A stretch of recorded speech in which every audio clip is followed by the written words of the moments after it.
10 दिन से एक मराठी एक्ट्रेस कहां है, इसके बारे में कोई भी जानकारी नहीं मिल पा रही है। यही वो मराठी एक्ट्रेस है जिसकी गाड़ी एक खाई से मिली है, लेकिन अभी तक एक्ट्रेस के बारे में कोई सुराग नहीं लग पाया है। बताया जा रहा है कि शूटिंग के बाद वो अचानक से गायब हो गई। परिवार वालों का कहना है कि ना ही उनकी किसी से कोई दुश्मनी थी, ना ही किसी से कोई झगड़ा था। पुलिस पूरे मामले की तहकीकात में जुटी है, लेकिन अभी तक सिर्फ इस एक्ट्रेस की कार खाई से बरामद हुई है, लेकिन एक्ट्रेस के बारे में कोई भी जानकारी अभी तक नहीं मिल पाई है कि आखिर वो एक्ट्रेस कहां है। पुलिस तमाम लोगों से पूछताछ कर रही है। शूटिंग में जो भी वहां पर मौजूद थे, उनके सह कलाकार, उनसे पूछा जा रहा है, और जो प्रोडक्शन स्टाफ है उनसे भी पूछा जा रहा है कि आखिर आखिरी बार कब उन्होंने इस एक्ट्रेस को देखा था। मराठी फिल्मों की एक्ट्रेस, खंडाला की गहरी खाई और 10 किलोमीटर के बीच का सस्पेंस।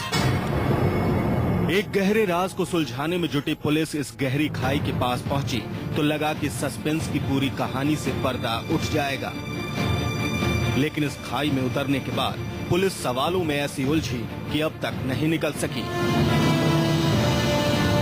इस खाई में ठाणे की पुलिस मराठी फिल्मों की एक हीरोइन की तलाश में पहुंची है।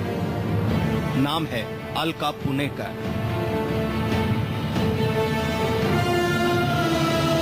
अलका पुणेकर के पति ने करीब 1 हफ्ते पहले अपनी पत्नी की गुमशुदगी की रिपोर्ट दर्ज करवाई थी। पुलिस ने मराठी फिल्मों की इस हीरोइन की तलाश शुरू की तो करीब 7 दिनों बाद इस खाई की गहराई से पुलिस को चौंकाने वाली खबर मिली। पुलिस को किसी ने बताया कि खोपोली इलाके की खाई में एक कार गिरी है। पुलिस ने कार की जांच की तो पता चला कि वो कार मराठी एक्ट्रेस अलका पुणेकर की ही है और आखिरी बार अलका उसी कार से निकली थी। पुलिस ने 7 दिनों से गायब अलका पुणेकर का केस खत्म माना और खाई में अलका की लाश की तलाश शुरू हुई। लेकिन खाई में उतरने के बाद पुलिस के सामने कुछ चौंकाने वाले सुराग मिले। अलका की कार गहरी खाई में थी, लेकिन उसका मोबाइल फोन कार से करीब 100 मीटर ऊपर मिला। कार में न तो खून के निशान थे और न ही दूर दूर तक अलका का कोई नामो निशान। मराठी एक्ट्रेस थी, उसकी जो कार थी वो आज 3/1/2014 में वो खोपोली घाट के वहाँ मिल गए, लेकिन उधर कोई डेड बॉडी ऐसा कुछ नहीं मिला और आगे का तपास पुलिस कर रही है। 27 दिसंबर 2013 यही वो तारीख थी जब अलका पुणेकर को परिवार के साथ साथ उनके साथ काम करने वालों ने भी आखिरी बार देखा था। अलका पुणेकर 27 दिसंबर को रोज की तरह अपने काम पर निकली थी। अलका के पति से ठाणे रेलवे स्टेशन ईस्ट के पास आनंद टॉकीज तक छोड़कर गए थे। अलका के साथ काम करने वालों के मुताबिक 27 दिसंबर को ठाणे के कोपरी इलाके से अलका पुणेकर अपने ग्रुप के साथ शूटिंग के लिए खंडाला गई थी। सेट पर किसी बात से नाराज होकर अलका अचानक वहां से निकल गई और फिर कभी नहीं लौटी। मम्मी का एक अंकल का कॉल आया था, मम्मी के ड्राइवर का। उन्होंने बोला कि मम्मी किसी के साथ झगड़ा करके निकल गई है, और फिर उसके बाद मम्मी का सुबह सुबह मैसेज आया था उसके अगले दिन। फिर उसके बाद से मम्मी की कोई खबर नहीं है। साफ है कि अलका पुणेकर अपने घर से शूटिंग के लिए सही सलामत पहुंची थी।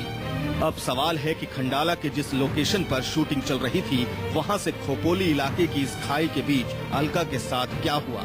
अलका की कार अगर खाई में गिरी तो अलका कहां गई।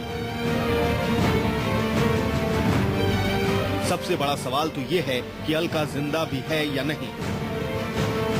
आखिर एक्ट्रेस की कार खाई में कैसे पहुंच गई। अगर अलका की हत्या हुई तो उनकी डेड बॉडी कहां है। एक्ट्रेस अलका की कार चला रहा ड्राइवर कहां है। सवाल ये भी है कि क्या अलका किसी गहरी साजिश का शिकार बन गई। परिवार वालों के मुताबिक अलका की किसी से दुश्मनी नहीं थी, तो सवाल है कि फिर अलका गई कहां। क्या वो अपनी मर्जी से कहीं चली गई या फिर किसी ने उसे अगवा कर लिया। अलका की कार जिस तरह से खाई में गिराई गई, उससे तो ऐसा ही लगता है कि अलका अपने पीछे कोई सुराग नहीं छोड़ना चाहती थी। अगर अलका की हत्या हुई तो उसकी मौत से किसे सबसे ज्यादा फायदा होने वाला था। अलका कई मराठी फिल्मों से लेकर हिंदी फिल्मों में भी काम कर चुकी है। इतना ही नहीं, लंबे अरसे से वो मराठी थिएटर से भी जुड़ी है यही वजह है कि अब अलका की गुमशुदगी से सभी सकते में हैं। मराठी एक्ट्रेस के गायब होने का रहस्य अब और गहरा हो चुका है। हीरोइन की तलाश में जुटी पुलिस के सामने अब जो कहानी सामने आई है वो किसी फिल्मी कहानी से कम नहीं है। ठाणे की पुलिस ने मराठी फिल्मों की इस हीरोइन की तलाश नए सिरे से शुरू की है। अब ठाणे पुलिस अलका का सुराग तलाशने के लिए कॉल डिटेल की मदद लेगी। इसी कड़ी में पुलिस ने अलका की कॉल डिटेल निकलवाई है ताकि पता चल सके कि आखिरी बार अलका की किन लोगों से बात हुई और फोन का लोकेशन कहां था। ठाणे पुलिस कई थ्योरी पर काम कर रही है। पुलिस उन लोगों से भी पूछताछ कर रही है जहां शूटिंग पर लोगों ने अलका को आखिरी बार जिंदा देखा था। पुलिस मिसिंग मिस्ट्री के पीछे किडनैपिंग की थ्योरी पर भी काम कर रही है, लेकिन अभी तक अलका के घर वालों को फिरौती का कोई फोन नहीं आया है। श्याम गिरी, ठाणे, न्यूज़ 24।